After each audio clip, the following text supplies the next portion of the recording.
जय जिनेन्द्र। जैन सोल इस मेरे चैनल पे आप हमारे वीडियो देखने के पश्चात लाइक करें,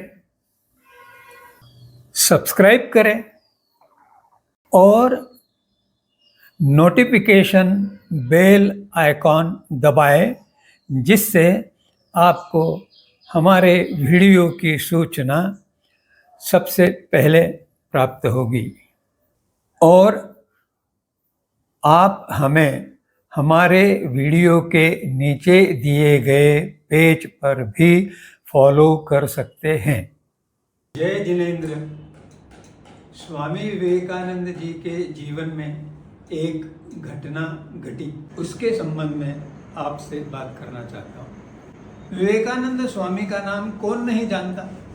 शिकागो की विश्व धर्म परिषद में उन्होंने विश्व का ऐसा उच्चांक बनाया कि आज तक उसे सभी स्मरण में रखते हैं। उन्होंने अपना भाषण देते हुए सभी उपस्थितों को भाइयों और बहनों इस तरह से संबोधित किया था। विश्व में यह इस प्रकार का पहला संबोधन था। उनके संबोधन के बाद लगभग 3 मिनट तक तालियां बजती रही। उन विवेकानंद स्वामी के अमेरिका में रहते हुए एक गृहस्थ से साक्षात्कार हुआ। उस गृहस्थ ने जब सुना कि विवेकानंद स्वामी संपर्क पे बहुत अधिक जोर देते हैं, जबकि संयोग से भी काम चल सकता है, ऐसा उस व्यक्ति का अभिप्राय था, तो उसने विवेकानंद स्वामी को कहा कि आप संपर्क पर इतना क्यों बल देते हैं, जबकि संयोग से भी वह काम हो सकता है। संयोग अर्थात दूर से बातचीत कर लेना, जैसे आज का व्हाट्सएप, यह एक संयोग का साधन है। और संपर्क यानी प्रत्यक्ष भेंट, तो भेंट में दोनों व्यक्ति आमने सामने एक दूसरे से मिलते हैं। इस प्रश्न जब गृहस्थ ने प्रश्न पूछ लिया तो स्वामी जी ने उनसे कहा कि आपके साथ आप परिवार में कौन कौन रहते हैं। तो उस व्यक्ति ने उत्तर दिया कि मैं परिवार में यहाँ तो मैं और मेरी पत्नी रहते हैं, लेकिन मेरी माँ किसी दूसरे शहर में रहती है।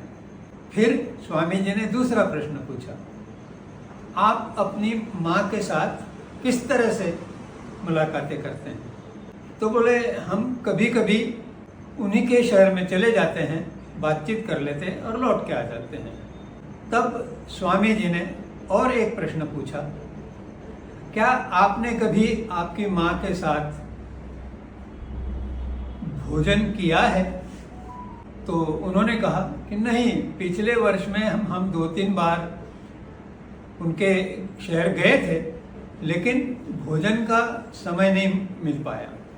तब उन्होंने, स्वामी जी ने उस गृहस्थ से कहा, इस बार जब आप जाएंगे तो आप उनके साथ भोजन कीजिए और उन्हें कैसा लगा ये स्मरण में रख के वहाँ से लौटने के पश्चात मुझे मिले। संयोग से दूसरे तीसरे दिन ही उस गृहस्थ का उसकी माँ के यहाँ जाना हुआ। उस दिन उसने माँ को बताया कि मैं आज आपके साथ भोजन करूँगा, मैंने भोजन की सारी व्यवस्था कर ली है, हम लोग वहाँ जाके भोजन करेंगे। जैसे ही उसने यह कहा तो उसकी माँ बहुत आनंदित हुई, इतनी आनंदित हुई कि उनके मुंह से एक शब्द भी नहीं निकला, क्योंकि बहुत वर्षों में यह पहली घटना थी कि उसका पुत्र उनके साथ आज भोजन करने वाला था। उसके पश्चात वे दोनों भोजन स्थल पे गए, वहाँ उन्होंने भोजन किया। भोजन करते हुए उन्होंने आपस में काफ़ी पुरानी बातों से अपनी बातचीत की और दोनों में विचारों का बहुत समय तक आदान प्रदान हुआ। माँ बहुत प्रसन्न थी। दोनों लौट के उनके घर गए। वो गृहस्थ अपनी माँ को छोड़ते हुए फिर अपने शहर लौटने के लिए निकले, तो उनकी माँ ने उन्हें बहुत ही आनंद से विदा किया। अब गृहस्थ रास्ते में जाते जाते विचार कर रहा था कि आज मुझे भी कुछ अधिक अच्छा लग रहा है। तब वह कुछ और गहराई में विचार करने लगा कि स्वामी जी ने मुझे क्यों बुलाया होगा, और बिना घर पहुँचे वह सीधे स्वामी जी के आश्रम पे पहुँच गया और उसने सारी चीज़ें बताई। तब स्वामी जी ने पूछा कि महोदय, आपको आपकी माता में उनके साथ भोजन करने की कल्पना से क्या क्या परिवर्तन का अनुभव हुआ। तब गृहस्थ को सारी चीज़ें स्मरण हो गई।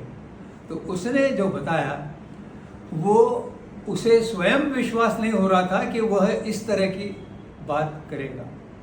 उसने बताया, स्वामी जी, पहले तो मेरी माँ बहुत प्रसन्न हुई यह सुनकर कि मैं उनके साथ आज भोजन करने वाला हूँ। फिर हम जब भोजन करने बैठे तो उन्होंने इतनी खुले मन से अनेक बातें मेरे साथ की जो कि कभी हमारे वार्तालाप का विषय नहीं होता था। मैं भी बहुत खुलकर बोल रहा था। मुझे तो पता नहीं कि उस समय इस प्रकार की अच्छी अच्छी बातें कैसी सूझ रही थी।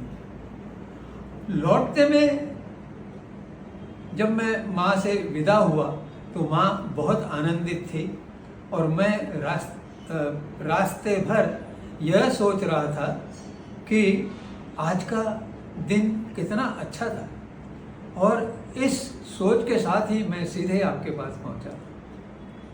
तब स्वामी जी बोले, महोदय, अब मुझे आपके प्रश्न का उत्तर देने की आवश्यकता नहीं, क्योंकि आपको स्वयं ही सहवास का कितना महत्व है इसका उत्तर आपको मिल चुका है। जय जिनेंद्र।